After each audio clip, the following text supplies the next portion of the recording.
Thank you, Bogdan, for the introduction. And my name is Henry Liu. I'm the UMTRI director. UMTRI stands for University of Michigan Transportation Research Institute. It was established in 60 years ago by the generous donation from GM and Ford. And it's a research unit under the College of Engineering. And Bogdan mentioned Mcity is also a research unit at the College of Engineering, and recently Mcity joined UMTRI together. So we all now under the roof of UMTRI organization, and so Mcity become one of the group within the UMTRI, and I become the UMTRI director.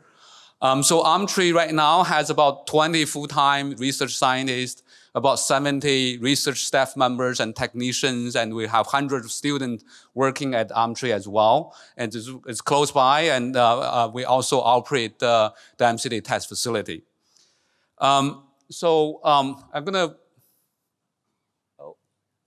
okay, so I can't see my slide, so okay, I can see my slide now, okay. So in the last 60 years, the focus of UMTRI research is really on transportation safety, both for passive safety and also active safety. In the early days of UMTRI, we transformed essentially the occupant restraint systems, including both airbags and also seatbelt.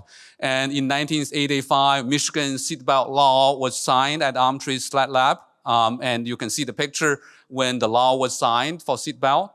And UMTRI also hold the world's largest human shape database, and we are one of the leaders in maintaining that database as well.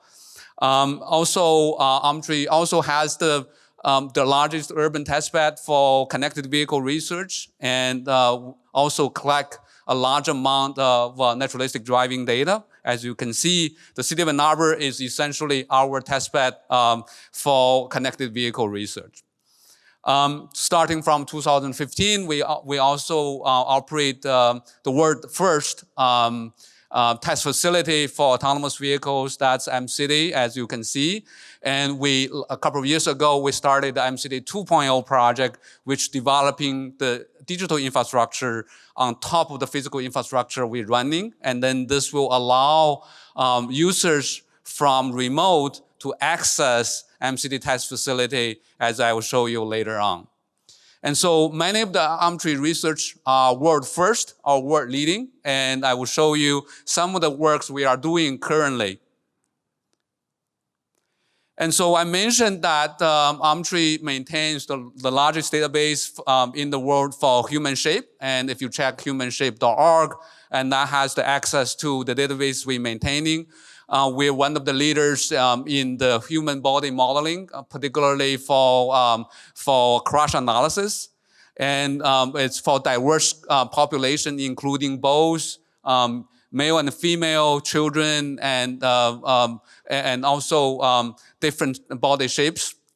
We also developed the world's first 3D body scanning tool, and so that we can easily scan the bodies with close individuals and then maintain that database so that they can easily utilize that for crash analysis.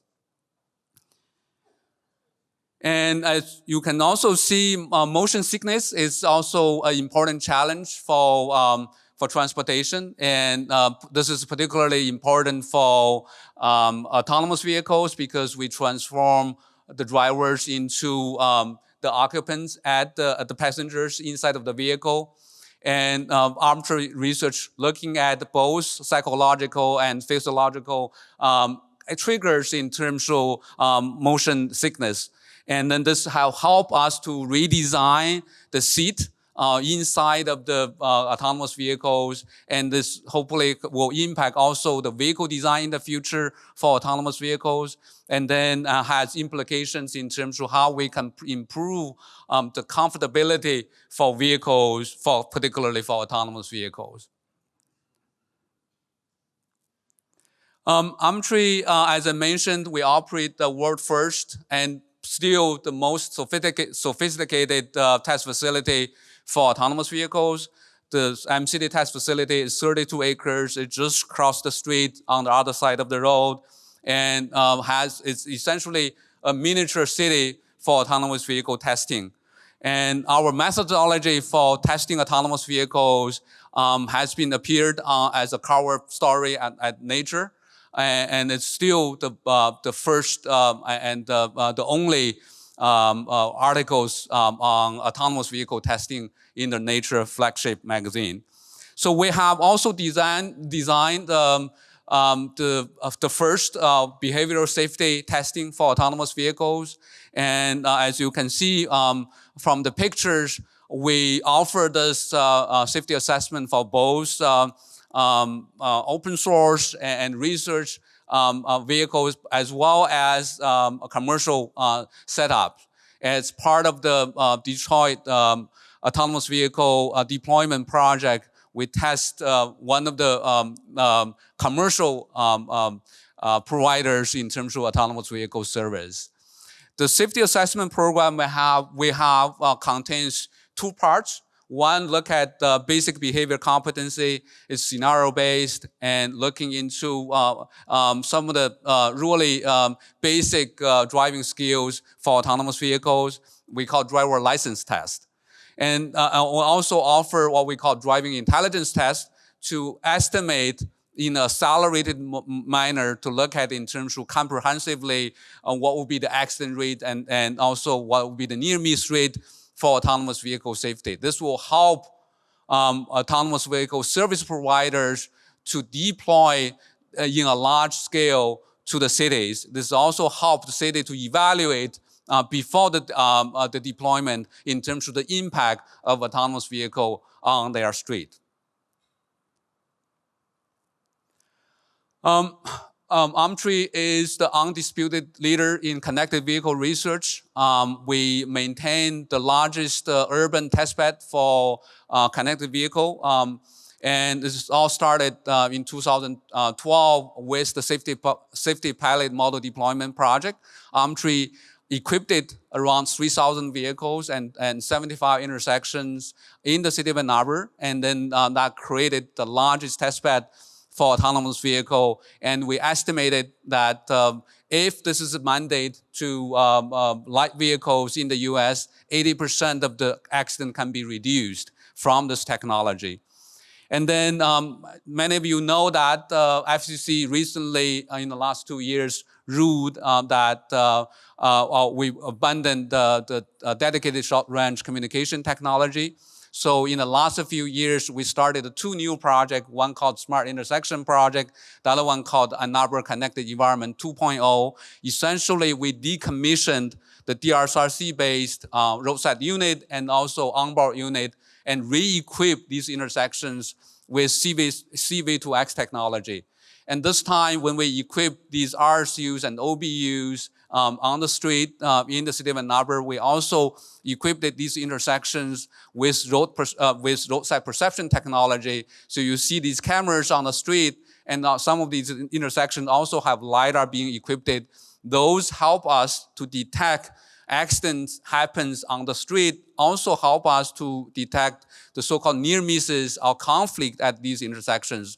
This provides a convenience tool for us to look at in terms of particularly looking at the evaluation of these safety mitigation measures. And because if we rely upon the crash rate to evaluate a mitigation measure, it takes years for us to do that. But now with these near-miss detection, we now can evaluate very quickly in terms of whether these mitigation measures take effect. The last thing I want to mention is UMTRI also maintain a very comprehensive crash fact database called the Michigan Traffic Crash Facts. And if you scan that barcode, you will be able to, that will lead you to the website, and you can also Google that. That contains about 20 years of crash, police-reported crash history in the state of Michigan. And every year we update that website, so that right now it has all of the police-reported crash up to 2024.